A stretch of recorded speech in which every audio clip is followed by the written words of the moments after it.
قبل أن تموتوا وحاسبوا قبل أن تحاسبوا أو كما قال عليه الصلاة والسلام.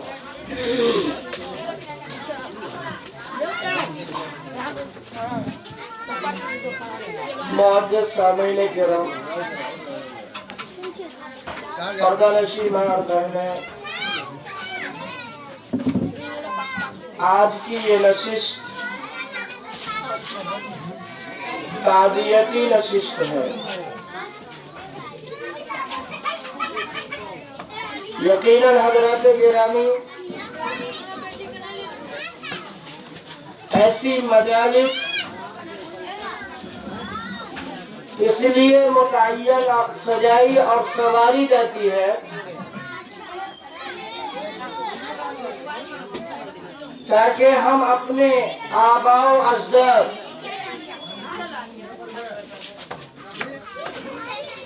جو آج ہم سے بچھڑ گئے، ہم اس سے عبرت حاصل کریں، کیونکہ اللہ کے رسول صلی اللہ علیہ وسلم نے ارشاد فرمایا کہ موت کو یاد کیا کرو، چونکہ یہ ایسی چیز ہے کہ جو انسان کے لذتوں کو، ان کی خواہشوں کو، ان کی تمنا اور آرزوؤں کو ختم کر دے۔ آج حضرات گرامی،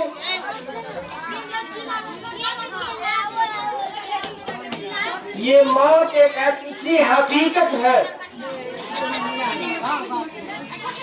کہ انکار کرنے والے نے اللہ کے وحدانیت کا انکار کیا، رسول کی رسالت کا انکار کیا، لیکن چاہے وہ جس مذہب سے تعلق رکھتا ہو، موت سے کسی نے انکار نہیں۔ اب جب یہ موت اتنی مسلم چیز ہے تو کیوں نہیں ہم اس جگہ کی اس کے لیے تیاری کریں۔ اللہ کے رسول صلی اللہ علیہ وسلم نے فرمایا کہ حقیقت عقل مند وہی انسان ہے کہ جو مرنے کے بعد کی جو زندگی ہے اس کی تیاری کر لے۔ آپ حضرت گرامی، ہم اور آپ یہ سمجھتے ہیں کہ موت آئی جب جسم سے روح الگ ہوا، آپ سمجھتے ہیں کہ ہمارا معاملہ سماپت ختم نہیں۔ یہ تو ایک مرحلہ ہے کہ اللہ تبارک و تعالیٰ نے انسان کو دنیا کے اندر پیدا کیا، اور پیدا کرنے کے بعد 60 سال 70 سال اللہ ماشاءاللہ 100 سال یہ زندگی تھی، لیکن یہ زندگی اس لیے دیا کہ اس کے بعد کی جو زندگی ہے اس کی ہم تیاری کر رہے ہیں۔ اسی وجہ سے اللہ کے رسول صلی اللہ علیہ وسلم نے فرمایا کہ یہ دنیا دارالعمل ہے، کہ یہاں تم جو نیک اعمال کرو گے اس کا پھل تجھے آخرت میں ملے گا۔ حضرات گرامی، ہم جب اپنے مردہ کو دفن کرتے ہیں، اللہ کے رسول نے فرمایا کہ جب ہم دفن کر کے واپس ہوتے ہیں تو ابھی ہم 40 قدم نہیں چلے، اتنا قریب ہوتے ہیں کہ روایت کے اندر آتا ہے کہ لوگ جو چلتے ہیں واپس ہوتے ہیں، ان کے چلنے کی آواز مردہ کو سنائی دیتا ہے، اور اسی درمیان دو فرشتہ منکر اور نکیر دونوں کے دونوں پہنچ جاتے ہیں۔ کہا کہ یہ قبر کی منزل سب سے پہلی منزل۔ اب وہ جب آتا ہے، اللہ کے رسول صلی اللہ علیہ وسلم نے فرمایا کہ وہ دوبارہ ایسا ہوتا ہے کہ اگر مرنے والا نیک ہوتا ہے، اس نے اللہ اور اللہ کے رسول کے حکم کے مطابق मुताबिक अपनी जिंदगी को गुजारा होगा, तो वो दबाना ऐसा उसे महसूस होता है जैसे माँ अपने बच्चे को गोद में लेकर के दबाती है, लाड करती है, दुलार करती है। उसका मंशा ये नहीं होता है कि वो उसे तकलीफ पहुंचाए। इसी तरीके से जब मुनकर नकीर सवाल जवाब के लिए पहुंचता है तो वो कब्र को दबाता है, तो मुर्दा को ऐसा महसूस होता है। लेकिन अगर मरने वाला अल्लाह की नाफरमानी करने वाला होगा, जनाब मोहम्मद रसूलुल्लाह सल्लल्लाहु अलैहि वसल्लम के शरीयत के खिलाफ अपनी जिंदगी को गुजारा होगा, तो लेकिन रसूल सल्लल्लाहु अलैहि वसल्लम ने फरमाया कि ये दबाना इतना सख्त होगा कि दाएं तरफ की पसली बाएं तरफ और बाएं तरफ की पसली दाएं तरफ आपस में चिपक जाए। और ये सबसे पहली सजा। और इसीलिए बार बार अल्लाह के रसूल सल्लल्लाहु अलैहि वसल्लम ने फरमाया कि दुनिया में रह करके तुम आखिरत की तैयारी कर लो। अगर आखिरत की तैयारी कर रही है तो तुम कामयाब हो, दुनियावी एतबार से भी, आखिरत के एतबार से भी। हज़रत उस्मान गनी रज़ी अल्लाह तआला अन्हु को अल्लाह के रसूल सल्लल्लाहु अलैहि वसल्लम ने दुनिया में जन्नती होने की बशारत दी, आशरा मुबश्शरा में से है, दुनिया में जन्नती होने की बशारत दी। लेकिन आपका हाल ये था कि जब किसी कब्रिस्तान में जाते, कब्र को देखते तो ज़ारो कतार रोते, इस कदर रोते कि दाढ़ी मुबारक तर हो जाता। साहबा ने पूछा कि अमीरुल मोमिनीन, आपका ये मामला क्या है? आपके सामने जन्नत का तज़किरा होता है, जहन्नम का तज़किरा होता है, आप नहीं रोते, आपकी ऐसी हालत नहीं होती है। लेकिन जब आप किसी कब्र के पास से गुजरते हैं या कब्रिस्तान जाते हैं तो आपकी ऐसी हालत हो जाती है और इस कदर ज़ारो कतार रोते हैं कि आपकी हिचकियां बंद हो जाती है। आखिर माजरे क्या? तो हज़रत उस्मान गनी रज़ी अल्लाह तआला ने कहा कि क्या तुझे मालूम नहीं कि आखिरत की सबसे पहली मंजिल जो है कब्र है, अगर ये मंजिल आसान हो जाता है तो आखिरत के बाकी जो मनाजिल है वो भी आसानी के साथ तय हो जाए। हम तो ये सोचते हैं कि दुनिया में ज्यादा परेशानी है, कब्र में चूते रहेंगे, नहीं आजाते गिराने। वो इतना आसान मंजिल नहीं है, वो इतना आसान नहीं है। और फिर अल्लाह के रसूल ने फरमाया कि उस मुर्दा के जिस्म के अंदर जान को डाला जाता है, फरिश्ते उठा करके बैठाते हैं। एक दूसरी रिवायत के अंदर मुनकर नकीर की हैत को बयान किया कि उनके दांत इतने लंबे लंबे होंगे, वो जमीन को चीरता हुआ जो आएगा कि एक इंसान अगर दुनिया में अपनी हालत में देख ले तो उसकी रूह कब्ज कर जाए। इतनी भयानक उनकी तस्वीर और शक्ल होगी। और जब रूह डाली जाती है तो 3 सवाल, यह से हमारा मामला आसान हो जाएगा। कि पूछा जाता है कि रब्बुक, तेरा रब कौन है? मा दीनों का, तेरा दीन क्या है? और जनाब मोहम्मद रसूलुल्लाह सल्लल्लाहु अलैहि वसल्लम के शबीह मुबारक को दिखाई जाती है और कहा जाता है कि मन हाज़ा रजुल, इस शख्स के बारे में तुम्हारा क्या ख्याल है, ये कौन है? ये 3 पर्चा हमारे सामने रख दिया जाता है। यही 3 पर्चा है। ये 50 और 60 साल की जो जिंदगी दी गई सिर्फ इसी 3 पर्चे को हल करने के लिए दिया गया है। इसके लिए नहीं दिया गया कि 4 मंजिला मकान बना करके उसमें एसी लगा लीजिए, खूब आशो आराम की जिंदगी। नहीं, इसलिए दिया गया कि इस 3 पर्चे को हल कर लीजिए, क्योंकि कब्र में सबसे पहले ये जवाब देना। और इसी वजह से अल्लाह के रसूल ने फरमाया कि जिसका करीबी रिश्तेदार मरा हो, बाप हो या कोई और है, करीबी है, तो उसे चाहिए कि कब्रिस्तान से, कब्र से हट करके थोड़ी दूर, वो थोड़ी देर, लोग तो चले आवे लेकिन वो थोड़ी देर रुके,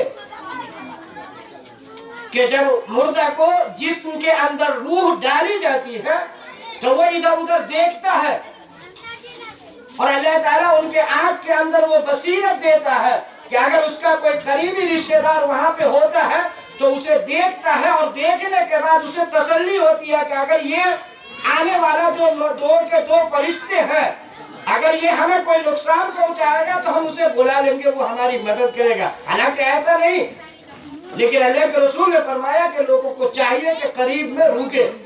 آج تو ہمارا معاشرہ دوسرا ہی مزاج ہو گیا کہ باپ کو دفن نہیں کیا اس سے پہلے اتنا مہمان ہوتا ہے, اس کے کھانے کی فکر ہوتی ہے, وہ دوڑا دوڑا جو ہے گھر بھاگتا ہے مہمانوں کو گوشت پلاؤ کھانے کے لیے جو آتا ہے, اسی کے چکر میں ہم پریشان. تو یہ کہا گیا. اب اس کے بعد اگر وہ انسان نیک ہوگا جس نے اللہ اور اللہ کے رسول کے مرضی کے مطابق اپنی زندگی کو گزارا ہوگا, جیسے ہی سوال کیا جائے گا من ربک, وہ کہے گا کہ ربی اللہ, کہ میرا رب اللہ. پوچھا جائے گا کہ ما دینوں کا, تیرا دین کیا ہے, وہ کہے گا کہ دین اسلامی, کہ میرا دین اسلام ہے. اور ایک دوسری روایت کے اندر آیا کہ مرنے والا کو جب ہم دفن کرتے ہیں, چاہے جس وقت بھی دفن کریں, رات کے 10 بجے, دن کے 10 بجے, کبھی بھی ہم دفن کریں, لیکن جب منکر نکیر اس کے جسم کے اندر روح کو ڈالتا ہے سوال و جواب کے لیے, تو قبر کے اندر جو اسے ایسا محسوس ہوتا ہے کہ سورج غروب ہو رہا ہے, سورج غروب ہو رہا ہے.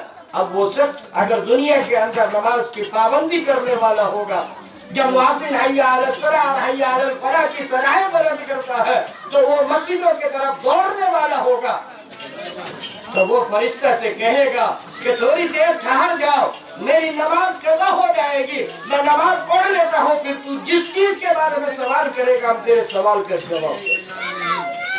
منکر نکیر کہے گا کہ بھئی یہ دنیا نہیں ہے, یہاں تجھے نماز نہیں پڑھنا ہے, یہاں تو جو پڑھ کے آیا اس کا بدلہ لینا ہے.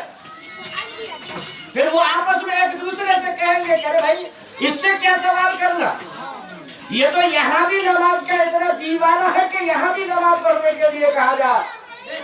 لیکن فرشتے کہیں گے کہ بھائی ہماری ڈیوٹی ہم کو تو پورا کرنا ہے. لیکن حضرات گرامی یہ اسی وقت ہوگا کہ جب دنیا کے اندر ہم نے اس کا خیال کیا ہے کہ دنیا کے اندر جب مؤذن حی علی الصلاۃ اور حی علی الفلاح کی صدائیں بلند کیا ہے تو دنیا کی تمام کاموں کو چھوڑ کر کے ہم مسجد کی طرف دوڑ چلے. لیکن ایسا نہیں کہ صرف جمعہ کے دن آ کر کے جو اگلی سب میں بیٹھ کر کے ہم نمازی بن گیا, مسلمان بن گیا, پھر ایسا نہیں ہوگا, پھر ایسا نہیں ہوگا. اس کے لیے ضروری ہے کہ یہ صورتحال ہو, دنیا کے اندر بھی ہم نے اس کی پابندی کیا ہو, نماز پڑھی ہو, اللہ کے رسول صلی اللہ علیہ وسلم کے لائے ہوئی شریعت کے مطابق ہم نے اپنی زندگی کو گزارا ہو. جب اگر ایسا کیا ہوگا پھر جیسے ہی فرشتہ کہے گا من ربک, تیرا رب کون ہے, تو ہم فوراً جواب دیں گے ربی اللہ. اب کہیے گا کہ ہم کو تو عربی بولنے آتا ہی نہیں ہے, تو نہیں, آخرت کی جو منزل ہے اس دنیا کے بعد جو دوسری زندگی شروع ہو رہی ہے وہاں ہر ایک کی زبان عربی ہوگی. خود بخود آپ کہیے گا ربی اللہ, کہ میرا رب اللہ ہے, میرا دین اسلام ہے, اور اس کے بعد کہے گا کہ یہ ہمارے نبی جناب محمد رسول اللہ صلی اللہ علیہ وسلم کی ذات مبارک. جب ایک انسان ان تینوں پرچے کو حل کر لیتا ہے تب اس کے بعد فرشتے کہیں گے کہ لم کنومت العروس, کہ سو جا. جس طریقے سے نئی نویلی دلہن سوتی ہے, کہ نئی نویلی دلہن جب اپنے گھر میں ہوتی ہے, اپنے حجرے میں ہوتی ہے, تو اس کے شوہر کے علاوہ کوئی دوسرا اسے نہیں جگاتا ہے بلکہ اس کے شوہر ہی اسے جگاتا ہے. اسی طریقے سے تو سو جا اور قیامت تک سوتا رہا, کوئی اب تجھے ڈسٹرب نہیں کرے گا, کوئی جگانے کے لیے نہیں آئے گا. اور اس کے بعد آتا ہے کہ قبر کو جو ہے کشادہ کر دیا جاتا ہے تا حد نگاہ. ہم نے تو ڈھیر کوٹ کا بنایا, اللہ کے رسول صلی اللہ علیہ وسلم نے فرمایا کہ ان تینوں پرچے کے حل کرنے کے بعد اس کے قبر کو کشادہ کر دیا جاتا ہے, جہاں تک ایک انسان دیکھ سکتا ہے اتنا کشادہ کر دیا جاتا ہے. جنت کے بسترے بچھا دیے جاتے ہیں, جنت کی کھڑکیاں کھول دی جاتی ہے, اور وہاں سے بھینی بھینی ہوائیں آتی ہے, اور جنت کے جو ہے خوشبوؤں کا جو ہے وہ مزہ لیتا ہے. لیکن حضرات گرامی, میں نے پہلے بھی کہا اور پھر کہتا ہوں کہ یہ اسی وقت ہوگا جب دنیا کے اندر उसने अपने रब के मनशा के मुताबिक अपनी जिंदगी को गुजारा होगा। जनाब मोहम्मद रसूलुल्लाह सल्लल्लाहु अलैहि वसल्लम के तरीके के मुताबिक अपनी जिंदगी को गुजारा होगा। रब चाहे जिंदगी अगर गुजारा होगा तो कब्र में जो है उसे यहाँ से जो है नेमतों की बारिश शुरू हो जाएगी। अल्लाह तबारक व तआला की तरफ से इनाम और इकराम की बारिश शुरू। ये दुनिया जिसे हमारा हमेशा हमेश की चीज समझ रहे हैं, ये दुनिया तो फना होने वाली चीज है। आखिरत जो है वो बाकी रहने वाली चीज है। और वो एक इंसान को चाहिए कि हमारा आखिरत कैसे बन जाए, कैसे बने, उसके लिए क्या क्या हमें मेहनत करनी है। दुनिया के लिए मेहनत करने की जरूरत नहीं है। अल्लाह के रसूल सल्लल्लाहु अलैहि वसल्लम ने फरमाया कि अल्लाह तबारक व तआला ने दुनिया हमारे जितने मुकद्दर के अंदर लिख दिया है, दुनिया की कोई ताकत नहीं है उसे रोक दे। जो हमारे मुकद्दर में जितना है हमारा हिस्सा मिलेगा। हाँ, मेहनत करनी है तो वो आखिरत के लिए मेहनत करनी है। अगर मेहनत करनी है तो वो आखिरत की जिंदगी के लिए मेहनत करनी है। अगर मेहनत करनी है तो इस काम के लिए मेहनत करना है कि मेरा रब किस अमल से राजी हो जाए और उस अमल के करने के लिए हम पीछे। दिल के अंदर ये ख्वाहिश हो, दिल के अंदर ये तमन्ना हो, ये आरज़ू हो, ये आरज़ू हो कोई अमल करे तो देकर हम उसमें मुकाबला करें। दीनी काम में मुकाबला होना चाहिए। अगर कोई हम जानते हैं कि कोई शख्स तहज्जुद पढ़ता है और कभी कभी तहज्जुद पढ़ता है तो हमें हिर्स होना चाहिए, लालच होनी चाहिए कि हम तहज्जुद पढ़ेंगे और रोजाना पढ़ेंगे। अगर कोई रोजाना 2 सिपरे कुरान पाक की तिलावत करता है तो हमारे अंदर ये लालच होनी चाहिए कि हम रोजाना जो है 4 सिपारा पढ़ेंगे। ये है दीन के कामों में मेहनत करने का, ये है अपने हिर्स को बढ़ाने का ताकि मेरा रब मुझसे राजी हो। आज हमारा माशरा मुकाबला करता है दुनिया के बारे में। आज हमारा माशरा मुकाबला करता है दुनिया के बारे में कि फला के पास 2 मंजिला है तो कैसे मेरे पास हो। अब उसके लिए ना वो हराम की तमीज करता है, न हलाल की तमीज करता है, न जनाब मोहम्मद रसूलुल्लाह सल्लल्लाहु अलैहि वसल्लम के तरीका को देखता है। और नतीजा ये है कि वो गुमराही की तरफ बढ़ता चला। और अल्लाह के रसूल सल्लल्लाहु अलैहि वसल्लम ने फरमाया कि अगर वो बुरा है, अगर उसने दुनिया के अंदर रब चाही जिंदगी नहीं बल्कि मन चाही जिंदगी गुजारा, मन चाही जिंदगी गुजारा है, तो जब उससे सवाल किया जाएगा कि मन रब्बुक, तेरा रब कौन है, वो कहेगा कि हाँ हाँ ला यदरी, मुझे तो इसके बारे में कुछ पता ही नहीं। मैं दीनों का, तेरा दीन क्या है, कहेगा कि मुझे इसके बारे में कोई खबर नहीं।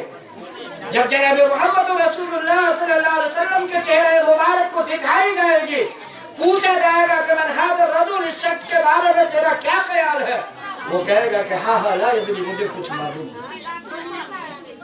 आप सल्लल्लाहु अलैहि वसल्लम ने फरमाया कि फिर मिट्टी को, जमीन को हुक्म दिया जाएगा कि तंग हो जा, और वो इतना तंग हो जाएगी। आया है कि जब ऐसा उस इंसान को, उस मुर्दा को ऐसा महसूस होगा कि ये इधर आ रहा, वो इधर खिसकेगा, और जब इस दीवार में वो चिपक जाएगा, दोनों आपस में आकर के मिल जाएगा। आपने फरमाया और इस तरीके से उनकी हड्डियां, पसलियां जो है बराबर हो जाएंगे, और ये सबसे पहला जो है अज़ाब कब्र जो है उसको शुरू हो।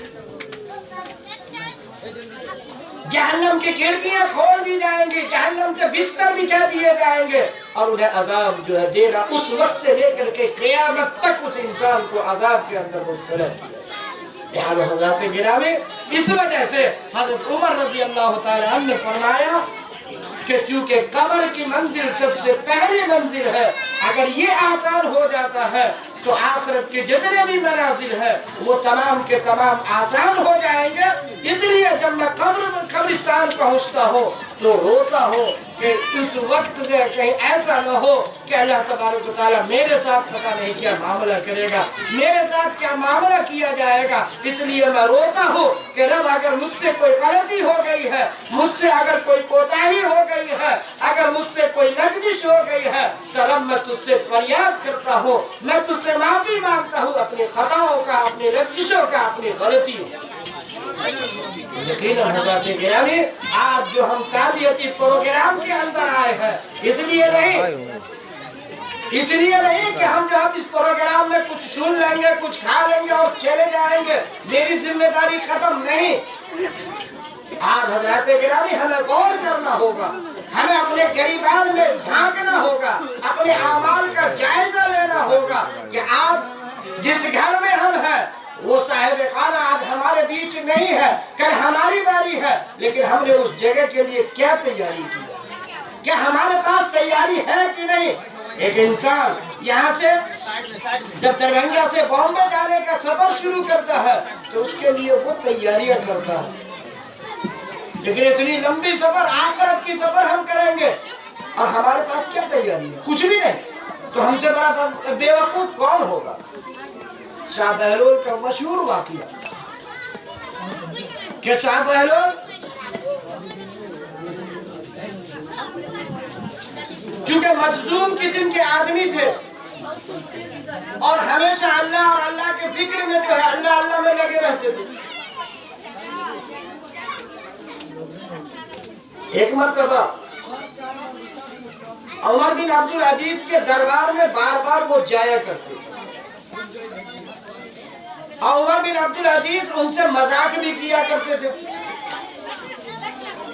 एक मर्तबा शाह बहलोल जब उमर बिन अब्दुल अजीज के दरबार में जाते हैं तो बादशाह सलामत ने एक लाठी उन्हें दिया और कहा कि बहलोल इस लाठी को रखो, अगर तुझे अपने से ज्यादा कोई बेवकूफ मिले तो ये लाठी उसे दे देगा। चूंकि मजलूम किस्म के आदमी थे, लाठी ले लिया, चले आई गई बहुत, एक जमाना गुजर गया। फिर एक दिन वो आया कि शाह बहलोल को इस बात का इल्म हुआ कि अब्दुल अजीज का आखिरी वक्त है, जाकुनी के आलम में है, बीमार है, पता नहीं कब उनकी रूह कब्ज कर लिया जाए। लिहाजा इनको ख्याल आया कि चलो बादशाह से मिल लेते हैं, आखिरी जब ऐसे हालत है तो मिल लेते हैं, इयादत कर लेते हैं। लिहाजा शाह बहलोल उसी लाठी को लेकर के फिर उमर बिन अब्दुल अजीज बादशाह सलामत के दरबार में पहुंचते हैं और पहुंचने के बाद खबर खैरियत पूछते हैं और कहते हैं कि क्या हाल है अब्दुल अजीज, बादशाह सलामत क्या हाल है। तो बादशाह ने कहा कि उस शख्स से क्या हाल पूछ रहे हो जिसका आखिरी वक्त है, जाकुनी के आलम है और इस हालत में है, इतने आके अब जो लगता है कि रूह बर्बाद कर जाएगी, उससे क्या पूछ रहे। शाह बहलोल ने कहा कि बादशाह सलामत जब इतने लंबे सफर पे आप जा रहे हैं तो उसके लिए आपने क्या तैयारी किया। आप दुनिया में जब कहीं सफर किया करते थे तो पहले ही आपके इंतजामात हुआ करता था, फौज जाया करता था, आपके रहने सहने खाने पीने का इंतजाम करके आया करता था कि बादशाह सलामत का यहाँ पर कयाम होगा, बादशाह को किसी तरह की कोई तकलीफ नहीं होनी चाहिए।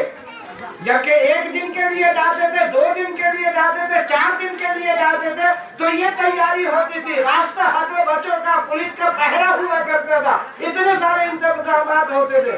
लेकिन आज आप ये कह रहे हैं कि इतना लंबा सफर पे आप जा रहे हैं कि आप उस सफर से वापसी भी नहीं होगी, तो आपने उसके लिए क्या तैयारी की। उमर बिन अब्दुल अजीज के आंखों से आंसू जारी हो जाता है, जारो कतार रोने लगते हैं और कहते हैं कि बहलोल इससे पहले मैं ये समझता था कि तू यकीनन बेवकूफ है, लेकिन आज मुझे इस बात का यकीन हो गया कि हकीकत में अगर कोई अक्लमंद है तो वो तू है और तूने मेरे सामने वो तमाम के तमाम पर्दे खोल दिए जिससे हम गाफिल थे। और शाह बहलोल ने उस लाठी को जो उमर बिन अब्दुल अजीज ने दिया था वो लाठी अपने पास से लेकर के उमर बिन अब्दुल अजीज के हवाले किया कि बादशाह सलामत ये लाठी आप रखिए, क्योंकि आपसे ज्यादा बेवकूफ हमको इस दुनिया के अंदर कोई दूसरा। यकीनन हज़रात गिरामी, एक इंसान जब ये समझ रहा है, एक मुसलमान, क्योंकि मैंने पहले ही कहा कि दुनिया के अंदर जितने भी मानने वाले, जिस कौम के भी मानने वाले हो, जिस फिरका से ताल्लुक रखने वाले हो, हर फिरका और हर तबका के लोगों ने मौत से इनकार नहीं किया। हर एक के यहाँ मुसल्लम है कि मौत आनी है। तो एक वो इंसान जिसने कलमा तय्यबा ला इलाहा इल्लल्लाह मुहम्मदुर रसूलुल्लाह को पढ़ा है, यकीनन उसे तो यकीन कामिल है कि मौत आनी है। और जब मौत आनी है तो हमें चाहिए कि हम मौत के बाद की जो जिंदगी है उसकी तैयारी करें, जो हमेशा हमेशा की जिंदगी है। आज हमारी पूरी तैयारी उस जिंदगी के लिए हो रही है जो पैदा होने वाली है, जो खत्म होने वाली है, जिसमें से हमारा कुछ भी नहीं है। अल्लाह के रसूल सल्लल्लाहु अलैहि वसल्लम ने इरशाद फरमाया कि तुम्हारे लिए दुनिया में से क्या है जो तूने खा लिया, जो तूने पहन लिया, जो तूने खाया, जो तूने पहना और जो तूने गरीबों और मिस्कीनों में लुटाया वही तेरा है, उसके अलावा बाकी कुछ भी तेरा नहीं। आज एक इंसान कहता है कि ये मेरा है, ये मेरा है, ये मेरा है, लेकिन जैसे ही उस इंसान का आंख बंद होता है तो सबसे पहले उस इंसान से जो छीन लिया जाता है उसके नाम को छीन लिया जाता है। अब लोग जब जनाजा को देखने के लिए, मैयत को देखने के लिए आते हैं तो ये नहीं कहते कि फला साहब कहाँ है, लोग ये पूछते हैं कि लाश कहाँ है, मैयत कहाँ है, उसके दीदार करना। तो सबसे पहली चीज जो छीन लिया जाता है वो उसके नाम को छीन लिया जाता है। और फिर जायदाद और ये जमीन, ये मकान, ये तमाम की तमाम चीजें तो यही